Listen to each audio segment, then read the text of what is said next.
Association ಗೋರಿಗುಡ್ಡೆ Mangaluru ಪ್ರಧಾನ ಕಚೇರಿಯಾಗಿ ಮಂಗಳೂರಿನಲ್ಲಿ ನಮ್ಮ ಪ್ರಧಾನ ಕಚೇರಿ ಇದೆ. ಹಾಗೆ ವಲಯ ಸಮಿತಿ ಕಾಪು ಇದರ ಈ ಒಂದು ರಜತ ಸಂಭ್ರಮ 19/4/26ನೇ ಭಾನುವಾರ ಮಹಾದೇವಿ ಪ್ರೌಢಶಾಲೆಯಲ್ಲಿ ಜರುಗಲಿಕ್ಕಿದೆ. 25ನೇ ವರ್ಷದ ಈ ಒಂದು ಸಮಾರಂಭದ ಅಧ್ಯಕ್ಷತೆಯನ್ನು ಶ್ರೀ ಸುಧಾಕರ್ ಎನ್ ಕೋಟ್ಯಾನ್ ಅವರು ನೆರವೇರಿಸಲಿದ್ದಾರೆ. ಅಂದಿನ ದಿನ ಬೆಳಿಗ್ಗೆ 9 ಗಂಟೆಗೆ ಕ್ರೀಡಾಕೂಟ ನೆರವೇರಿ ಮಧ್ಯಾಹ್ನದ ನಂತರ ಸಭಾ ಕಾರ್ಯಕ್ರಮ ಹಾಗೂ ಸಾಂಸ್ಕೃತಿಕ ಕಾರ್ಯಕ್ರಮ ನೆರವೇರಲಿದೆ. ಸಭಾ ಕಾರ್ಯಕ್ರಮದಲ್ಲಿ ಉದ್ಘಾಟಕರಾಗಿ ಶ್ರೀ ಸುರೇಶ್ ಶೆಟ್ಟಿ ಗುರ್ಮೆ ಮಾನ್ಯ ಶಾಸಕರು ಕಾಪು ವಿಧಾನಸಭಾ ಕ್ಷೇತ್ರ ಅವರು ಭಾಗವಹಿಸಲಿದ್ದಾರೆ. ಹಾಗೆ ನಮ್ಮ ರಾಜ್ಯದ ಮಂಗಳೂರಿನ ಪ್ರಧಾನ ಕಚೇರಿಯ ನಮ್ಮ ರಾಜ್ಯದ ಅಧ್ಯಕ್ಷರು ಗೌರವ ಉಪಸ್ಥಿತಿಯಾಗಿ ಶ್ರೀ ಸುರೇಶ್ ಸಾಲ್ಯಾನ್ ಅವರು ಕೂಡ ಆಗಮಿಸಲಿದ್ದಾರೆ. ಮುಖ್ಯ ಅತಿಥಿಯಾಗಿ ಶ್ರೀ ರಾಮಚಂದ್ರ, ಉಪಾಧ್ಯಕ್ಷರು KSTA ರಾಜ್ಯ ಸಮಿತಿ ಮಂಗಳೂರು ಹಾಗೂ ಮಾಜಿ ಕೋಶಾಧಿಕಾರಿ ಆಗಿರುವಂತಹ ಅಬ್ದುಲ್ ಖಾದರ್ ಆಗಮಿಸಲಿದ್ದಾರೆ. ಹಾಗೂ ಅಧ್ಯಕ್ಷರು KSTA ಜಿಲ್ಲಾ ಸಮಿತಿ ಉಡುಪಿ ಶ್ರೀ ದಯಾನಂದ್ ಕೋಟ್ಯಾನ್ ಇವರು ಕೂಡ ನಮ್ಮೊಂದಿಗೆ ಭಾಗವಹಿಸಲಿದ್ದಾರೆ. BK ಶ್ರೀನಿವಾಸ್ ಪ್ರಧಾನ ಕಾರ್ಯದರ್ಶಿಯಾಗಿ KSTA ಜಿಲ್ಲಾ ಸಮಿತಿ ಉಡುಪಿ ಹಾಗೂ ಶ್ರೀ ರಮಣಿ S ಆಚಾರ್ಯ ಪ್ರಧಾನ ಕಾರ್ಯದರ್ಶಿ, ಶ್ರೀಮತಿ ಮೊಯ್ನಿ ಕುಂದರ್ ಮಾಜಿ ಅಧ್ಯಕ್ಷರು ಕಾಪು ವಲಯ ಸಮಿತಿ,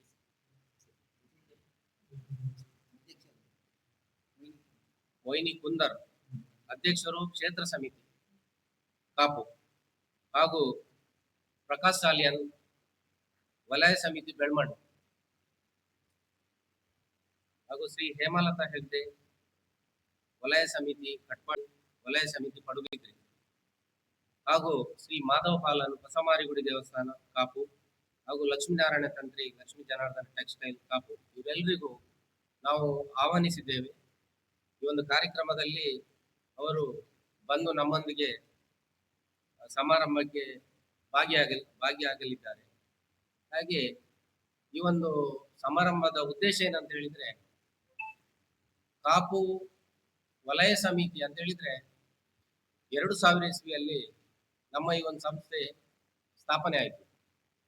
ಅಂದಿನಿಂದ ಇವತ್ತುವರೆಗೂ ಸತತವಾಗಿ ಹಲವು ಕಾರ್ಯಕ್ರಮಗಳ ಅಂದ್ರೆ ವಿಶೇಷವಾಗಿ ಏನಂತ ಹೇಳಿದ್ರೆ, ನಾವು ಕೊರೋನಾ ಸಮಯದಲ್ಲಿ ತುಂಬಾ ಅಂತ ಹೇಳಿದ್ರೆ ಸದಸ್ಯರಿಗೆ ಸರ್ಕಾರದಿಂದ ಕಿಟ್ ವಿತರಣೆ ಆ ಒಂದು ಕಾರ್ಯಕ್ರಮದಲ್ಲಿ ಎಲ್ರಿಗೂ ನಾವು ಸದಸ್ಯರಿಗೆ ಒದಗಿಸಿಕೊಟ್ಟಿದ್ದೇವೆ. ಹಾಗೂ ನಮ್ಮ ಬೇರೆ ಬೇರೆ ಆರೋಗ್ಯದ ವಿಷಯ ಇರ್ಬೋದು, ಇದೆಲ್ಲ ಬಂದಾಗ ನಮ್ಮ ಸದಸ್ಯರನ್ನು ನಾವು ಗುರುತಿಸಿ ಒಂದೊಂದು ಸಹಾಯಧನವಾದ ಕೊಟ್ಟಿದ್ದೇವೆ. ಹಾಗೂ ನಮ್ಮ ಪ್ರತಿ ವರ್ಷ ಮಾರ್ಚ್ 7ರಂದು ಟೈಲರ್ಸ್ ಡೇ ಕಾರ್ಯಕ್ರಮ ನಡೀತದೆ. ಆ ಟೈಲರ್ಸ್ ಡೇ ಕಾರ್ಯಕ್ರಮದಲ್ಲಿ ಕೂಡ ನಾವು ಎಲ್ರಿಗೂ ಸಹಾಯಧನ ಮತ್ತು ಪ್ರಾಯದವರಿಗೆ ಆರೋಗ್ಯ ಕೊಟ್ಟಿದ್ದೇವೆ. ಮತ್ತು ವಿದ್ಯಾರ್ಥಿ ವೇತನ, ಮುಖ್ಯವಾಗಿ ವಿದ್ಯಾರ್ಥಿ ವೇತನವನ್ನು ನಾವು ನಮ್ಮ ಸಂಸ್ಥೆಯಿಂದ ದೊರಕಿಸಿಕೊಟ್ಟಿದ್ದೇವೆ. ಹಾಗೆ ನಮ್ಮ ಉದ್ದೇಶ ಏನಂತ ಹೇಳಿದ್ರೆ, ರಜತ ಸಂಭ್ರಮ ಅಂತ ಹೇಳಿದ್ರೆ ನಮ್ಮ ಕಾಪು ವಲಯದಲ್ಲಿ ಈಗಾಗಲೇ ಕಳೆದ ವರ್ಷ ಆಗಸ್ಟ್ ಅಲ್ಲಿ ಜಿಲ್ಲಾ ಸಮಿತಿಯ ಬಹಳ ದೊಡ್ಡ ಕಾರ್ಯಕ್ರಮ ಅಂತ ಹೇಳಿದ್ರೆ ಒಂದು 4-5 ಸಾವಿರ ಜನ ಸೇರಿದ್ರು.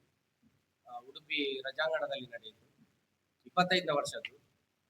ಅದೇ ಜಿಲ್ಲಾ ಸಮಿತಿಯಿಂದ ಮಾಡಿದಂತಹ ಕಾರ್ಯಕ್ರಮವನ್ನು ನೋಡಿ ನಾವು ಕಾಪಲ್ಲಿ ಕೂಡ ಮಾಡಬೇಕು ಅಂತ ಹೇಳಿ ಈ ನಾಡಿದ್ದು 19ನೇ ತಾರೀಕು ಕಾಪಲ್ಲಿ ಒಂದು ಕಾರ್ಯಕ್ರಮ ಯಶಸ್ವಿಯಾಗಿ ನಡಿಬೇಕಂತಾದ್ರೆ ನಮ್ಮ ಈ ಕಾಪು ವಲಯ ಒಂದೇ ಅಲ್ಲ, 5 ವಲಯ ಅಂತ ಹೇಳಿದ್ರೆ ಕಟ್ಪಾಡಿ, ಬೆಳ್ಮಣ್, ಶಿರ್ವ, ಪಡುಬಿದ್ರಿ ಮತ್ತೆ ಕಾಪು, ಈ 5 ವಲಯಗಳು ಜಂಟಿಯಾಗಿ ನಾವು ಈ ಒಂದು ಕಾರ್ಯಕ್ರಮದಲ್ಲಿ ಭಾಗಿಯಾಗಿ ಈ ಕಾರ್ಯಕ್ರಮ ಬೆಳ್ಳಿ ಹಬ್ಬದ ಸಂಭ್ರಮಾಚರಣೆ ಬಹಳ ಸಡಗರದಿಂದ ಮಾಡಲಿಕ್ಕೆ ನಾವೆಲ್ಲರೂ ಒಟ್ಟಾಗಬೇಕು ಅಂತ ಈ ಒಂದು ಪತ್ರಿಕಾಗೋಷ್ಠಿಯಲ್ಲಿ ನಾನು ನಮ್ಮ ಟೈಲರ್ ವೃತ್ತಿ ಬಾಂಧವರ ಹತ್ರ ವಿನಂತಿ ಮಾಡ್ಕೊಳ್ತಾ ಇದ್ದೇನೆ. ಯಾವುದೇ ಒಬ್ಬ ಟೈಲರ್ ಸಾಮಾನ್ಯವಾಗಿ ಮನೆಯಲ್ಲಿ ಹೊಲಿಯುವಂತವರು ಆಗ್ಬೋದು, ಅಥವಾ ಈಗಾಗಲೇ ಸದಸ್ಯರು ಆದವರು ಖಂಡಿತವಾಗಿ ಬರ್ತಾರೆ. ಸದಸ್ಯರಾಗದಿದ್ದವರು ತುಂಬಾ ಜನ ಇದ್ದಾರೆ. ಎಲ್ಲರೂ ಕೂಡ ನಮ್ಮ ಈ ಕಾರ್ಯಕ್ರಮದಲ್ಲಿ ಬಂದು ಆ ದಿವಸ ನೋಂದಣಿ ಮಾಡಿ, ಈಗಾಗಲೇ ನಮ್ಮ ಸರ್ಕಾರ ಈ ವರ್ಷ ಸ್ಮಾರ್ಟ್ ಕಾರ್ಡ್ ಅಂತ ಯೋಜನೆಯಲ್ಲಿ ನಮಗೆ ಪ್ರತಿಯೊಬ್ಬರಿಗೂ ಸ್ಮಾರ್ಟ್ ಕಾರ್ಡ್ ವಿತರಣೆ ಮಾಡಲಿಕ್ಕಿದ್ದೇವೆ ಅದೇ ದಿವಸ. ಸ್ಮಾರ್ಟ್ ಕಾರ್ಡ್ ಏನಂತ ಹೇಳಿದ್ರೆ ಅದರಲ್ಲಿ ಕೆಲವು ಯೋಜನೆಗಳು ಈಗಾಗಲೇ ಒಂದು 2 ಯೋಜನೆ ಹೇಳಿದ್ದಾರೆ. ಇನ್ನೂ ಕೂಡ ಅದರಲ್ಲಿ ಬೇರೆ ಬೇರೆ ಅನುದಾನ ಎಲ್ಲ ಬರ್ಲಿಕ್ಕೆ ಸಾಧ್ಯತೆ ಉಂಟು. ಹಾಗಾಗಿ ಟೈಲರ್ಗಳು ಎಲ್ಲ ವಿಷಯದಲ್ಲಿ ಈ ಕಾರ್ಯಕ್ರಮದಲ್ಲಿ ಒಂದಾಗಿ ನಾವು ಕಾಪು ವಲಯ ಒಂದು ಮಾದರಿ ಆಗಬೇಕು. ಎಲ್ರಿಗೂ ಕೂಡ ಈ ಒಂದು ಸರ್ಕಾರದ ಸಿಗುವಂತದ ಸವಲತ್ತು ಎಲ್ರಿಗೂ ಸಿಗ್ಬೇಕು ಅಂತ ಒಂದು ಒಂದೇ ಉದ್ದೇಶ ಇಟ್ಕೊಂಡು, ಮತ್ತೆ ಸಂಘಟನೆ ಅಂತ ಹೇಳಿದ್ರೆ ನಮ್ಮ ಈ ಟೈಲರ್ಗಳು ಒಂದು 20 ವರ್ಷದ ಹಿಂದೆ ಈ ಸಂಘಟನೆ ಅಂತ ಯಾವುದು ಇರಲಿಲ್ಲ, 25 ವರ್ಷದ ಹಿಂದೆ. ಆದ್ರೆ ಇವಾಗ ಏನಂತ ಹೇಳಿದ್ರೆ ಪ್ರತಿ ಊರಲ್ಲಿ ಕೂಡ, ಪ್ರತಿ ಜಿಲ್ಲೆಯಲ್ಲಿ, ವಲಯದಲ್ಲಿ ಕೂಡ ನಮ್ಮ ರಾಜ್ಯಾದ್ಯಂತ ಕಾರ್ಯಕ್ರಮಗಳು ನಿರಂತರ ನಡೀತಾ ಇದೆ. ಹಾಗಾಗಿ ನಮ್ಮ ಈ ಒಂದು ಕಾಪುನಲ್ಲಿ ಯಶಸ್ವಿಯಾಗಿ ಕಾರ್ಯಕ್ರಮ ನಡೀಬೇಕಂತಾದ್ರೆ ನಮ್ಮೆಲ್ಲರ ವೃತ್ತಿ ಬಾಂಧವರು, ನಮ್ಮ ಟೈಲರ್ ವೃತ್ತಿ ಬಾಂಧವರು ಎಲ್ಲರೂ ಆ ದಿವಸ ಆಗಮಿಸಿ ನಾವೇ ಒಂದು ಕಾರ್ಯಕ್ರಮಕ್ಕೆ ಸೇರಿಕೊಂಡು ಈ ಹಬ್ಬದ ವಾತಾವರಣ ಅಂತ ಹೇಳ್ಬೋದು. ಅದೇ ನಾವು ನಮ್ಮಲ್ಲಿ ಮಗದೊಮ್ಮೆ ವಿನಂತಿ ಮಾಡ್ಕೊಳ್ತಾ ಇದ್ದೇವೆ. ಎಲ್ರಿಗೂ ನಮಸ್ಕಾರ. ಸದಸ್ಯರು ನಾವು ಕಡಿಮೆ ಪಕ್ಷ ಇಲ್ಲಿ ಕಾಪು ವಲಯದಲ್ಲಿ ಒಂದು 350 ಸದಸ್ಯರಿದ್ದಾರೆ. 350 ಒಂದು ಮ್ಯಾಕ್ಸಿಮಮ್, ಮಿನಿಮಮ್ ಅಂತ ಹೇಳ್ಬೋದು. ಮ್ಯಾಕ್ಸಿಮಮ್ ನಾವು ಎಲ್ಲ ಸದಸ್ಯರನ್ನು ಒಳಗೊಂಡು 500 ಮೇಲೆ ಬರ್ಬೋದು. ನಮ್ಮ ಕ್ಷೇತ್ರ ವ್ಯಾಪ್ತಿ ಬರುವಾಗ ಕಡಿಮೆ ಪಕ್ಷ ಒಂದು 2000 ವಲಯ ಅಂತ ಹೇಳಿದ್ರೆ 5 ವಲಯ ಸೇರಿ ಕ್ಷೇತ್ರ ಆಗ್ತದೆ. ಒಂದು 2000 ಸದಸ್ಯರಿಗಿಂತ ಜಾಸ್ತಿ ಇದೆ. ಅಂದ್ರೆ ಮೆಂಬರ್ಶಿಪ್ ಆಗದಿದ್ದವರು ತುಂಬಾ ಜನ ಇದ್ದಾರೆ. ಹಾಗೆ ನಮ್ಮ ಉದ್ದೇಶ ಏನಂತ ಹೇಳಿದ್ರೆ, ಈಗ ಮೆಂಬರ್ಶಿಪ್ ಆಗದಿದ್ದವರು ಕೂಡ ಆ ದಿವಸ ಬಂದು ಆದ್ರೆ ಬೆನಿಫಿಟ್ ಪಡಿಬಹುದಲ್ವಾ. ಕೆಲವರಿಗೆಲ್ಲ ವಿಷಯ ಮಾಹಿತಿ ಎಲ್ಲ ಗೊತ್ತಿಲ್ಲ. ಈಗ ನಾಡಿದ್ದು ಕಾರ್ಮಿಕ ಇಲಾಖೆಯಿಂದ ಅಧಿಕಾರಿಗಳು ಬರ್ತಾರೆ, ಬಂದು ಕೆಲವೊಂದು ವಿಷಯ ನಮ್ಮ ಸದಸ್ಯರಿಗೆ ತಿಳಿಸ್ಲಿಕ್ಕಿದ್ದಾರೆ. ಹಾಗಾಗಿ ಎಲ್ಲರೂ ಕೂಡ ಆ ಕಾರ್ಯಕ್ರಮಕ್ಕೆ ಆಗಮಿಸಬೇಕಂತ ನಮ್ಮ ಕೋರಿಕೆ.